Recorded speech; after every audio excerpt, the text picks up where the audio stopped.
ఒకే దూకుతో సముద్రం దాటిన మహావీరుడు ఎవరో తెలుసా? లంకను అగ్నికి ఆహుతి చేసిన ఆ శక్తి ఎవరిది? సంజీవని పర్వతాన్ని మోసుకొచ్చిన భక్తుడు ఎవరు? ఆయనే భక్తి, శక్తి, ధైర్యానికి ప్రతీక శ్రీ హనుమంతుడు.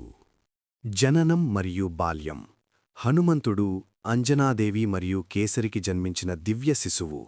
వాయుదేవుని అనుగ్రహంతో పుట్టినందున ఆయనను వాయుపుత్రుడు అని కూడా అంటారు.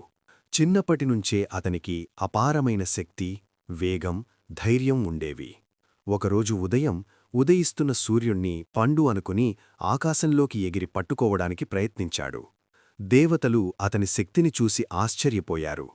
తర్వాత ఋషుల శాపం వల్ల తన శక్తిని మరచిపోయాడు. అవసరమైన సమయంలో మాత్రమే గుర్తుకు వస్తుందని ఆశీర్వాదం లభించింది. శ్రీరాముడితో భేటీ. కాలక్రమేణా హనుమంతుడు కిష్కింధలో సుగ్రీవుని వద్ద సేవ చేసేవాడు. అక్కడే ఆయనకు శ్రీరాముడితో మొదటి పరిచయం జరిగింది. రాముడి మహిమను గ్రహించిన హనుమంతుడు జీవితాంతం ఆయన సేవకుడిగా ఉండాలని సంకల్పించాడు. ఆ క్షణం నుంచే హనుమంతుడి జీవితం భక్తి మార్గంలో సాగింది. సముద్ర లంఘనం. సీతమ్మను వెతకడానికి వానరసేన ప్రయత్నించినప్పుడు జాంబవంతుడు హనుమంతుడికి తన శక్తిని గుర్తుచేశాడు. వెంటనే హనుమంతుడు తన అసలు శక్తిని గుర్తుచేసుకుని ఒకే దూకుతో విశాలమైన సముద్రాన్ని దాటి లంకకు చేరుకున్నాడు. లంకలో అనేక అడ్డంకులను దాటి అశోకవాటికలో సీతమ్మను కనుగొన్నాడు. రాముడి ఉంగరాన్ని చూపించి ఆమెకు ధైర్యమిచ్చాడు.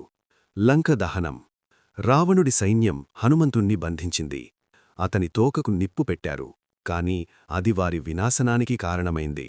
హనుమంతుడు తన తోకలో ఉన్న అగ్నితో లంకనగరాన్ని కాల్చి తిరిగి సముద్రం దాటి రాముడి వద్దకు చేరుకున్నాడు. సంజీవనీ పర్వతం. రామాయణ యుద్ధంలో లక్ష్మణుడు బాణంతో మూర్ఛపోయినప్పుడు ఔషధం కోసం హనుమంతుడు హిమాలయాలకు వెళ్లాడు.